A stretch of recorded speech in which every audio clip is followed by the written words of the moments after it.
What was it like the last time you did the show?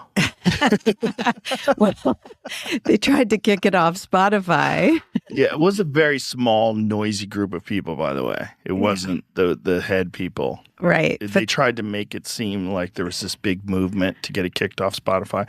But when you examine what you were saying, and, many more people are saying what you were saying. This was like, what year was this when you were on? 2020. 2020. Yeah. It had sort of just started boiling. Yeah. And now 4 years later, there's a lot of people pushing back. That's now. right. And honestly, I thought you were going to never have me on your show again. Why? Because, it was they had 10 meetings with the employees demanding that it be removed. I thought, Joe's going to be so mad at me. No, they're wrong. They're wrong. Every time someone wants to stop discussions, they're wrong. Especially when you want to try to stop discussions about a very serious and permanent thing that people are advocating to do to children that is also very profitable. And it's a dark, weird sort of a scenario that we're in here right now that's unprecedented, that no one's ever experienced before. And they're using terms like life-saving, gender-affirming care instead of castration and removing breasts and hormones. And it's a very, very strange time. So I'm glad we had that podcast, and I would have 100 more of them. Great. I think it's very important to talk about this, and I think there's too many people that are scared to talk about it, and that's why the stuff is getting so much traction. And it's scary. It's scary. It's scary that people aren't willing to admit that children are very easily influenced. That's right. I think that's the scariest thing of all, that people are afraid to just say the truth. Yeah. And that's not a good world, because we can fix most problems if we can talk about them. Yeah. Exactly. And that's my position on anyone trying to stop you from talking about things. Yeah. They're wrong. It's not the way to do it. It's definitely not the American way.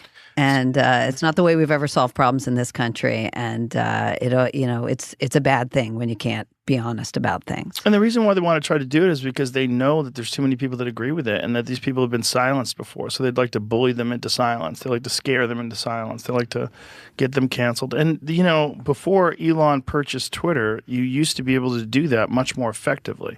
What, the silencing? Yeah, the silencing that's right. was so easy. If That's you right. said, look, Megan Murphy was kicked off of Twitter for years. That's right. Just for saying a man is never a woman. That's right. And there's no question, I think, that Elon taking over Twitter broke open the monopoly on a lot of conversations. Yeah. I do think that had that effect. And it's really important. Look, if the gender activist position was a good one, they wouldn't have to shut everyone up. Right? Yeah. They wouldn't have to object. They took my book off Target. They threw a fit, and Target removed the book. And they did it because even though they have hundreds of trans celebratory books, hundreds of books celebrating gender transition for teenagers, even one that was critical of it, that was too much for them, because they knew it would break their monopoly on the narrative. Well, the really scary thing is when you see these detransitioners get attacked.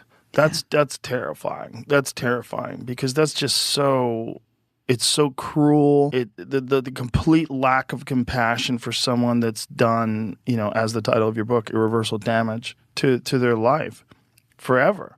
They'll never have children again. They'll never have breasts again. The fact that this is just a part of this bizarre cult that a giant swath of our population is consumed by right now. That's right. And they didn't let detransitioners be part of the story. Yeah. That there was a growing number of these women who were regretting their transition, and they had and they were brave enough to speak up, and that took real courage, because they're talking about their own experience, their own damage to their own bodies. Yeah. They were the most courageous of all, and they were treated horribly by the activists. Yeah, it's so dark. Like, you don't want to think that people can make mistakes. Even if you think that people should be allowed to transition when they're young, you don't think that some people are going to do it and regret it? That's insane. You think that everybody who goes through surgery to remove parts of their body because they feel like they're in the wrong gender. You think all those people are going to be happy? That's insanity. Yeah, I mean, it's like a religion in the sense of the fundamentalism of belief against all evidence to the contrary. I mean, these people believed this on faith. It was a creed, and there was no disabusing them of this, even when there was growing evidence of thousands of young women regretting it. Well, finally now the New York Times is on board, though. Which is really interesting. It is. And I saw someone commenting on Twitter, and I think they're probably correct. And they said, this is because the trial lawyers are involved now. And I think they're correct. I think this is why the New York Times has kind of shifted sides, because I think they realize the lawsuits are coming. And once a few of them are successful, and they will be, it's going to get crazy. Well, I think that is a part of it. But I don't think the lawsuits are going to solve it as easily as they did, say, the repressed memory scandal of prior eras, and the multiple personality disorder. All these people who thought they had repressed memory of various kinds of harm, and were imagining childhood molestation that didn't happen, and put that. Are you talking about like the satanic stuff from the 80s? From the 80s, that whole satanic. I think that got reversed through lawsuits in part because they weren't following clear medical, clear protocols of their profession. The problem with the gender, going after the gender regime through the courts, and I'm in favor of it, don't get me wrong, but the problem is that the gender therapists, the therapists, the doctors were all following protocol when they transition a kid to, and cut up their bodies in various ways, incapacitated them in various ways. They were actually following affirmative care, which is the official protocol. So which is crazy. It's crazy. It's crazy. It's so crazy that there's so many things that we don't allow children to do because we know that children can't really make lifelong decisions at the age of 11 and 12 and 13, but yet we'll let them in this case. That's right. It's so nuts. Yeah, I when I look back on it, there are a few sort of lessons of it, but one of the things that really stood out was that almost in every case, there were medical professionals who should have known better, and very often therapists who should have known better, encouraging a young girl who was a little anxious or had some anxiety, had some depression, encouraging her down this road as the solution. Yeah.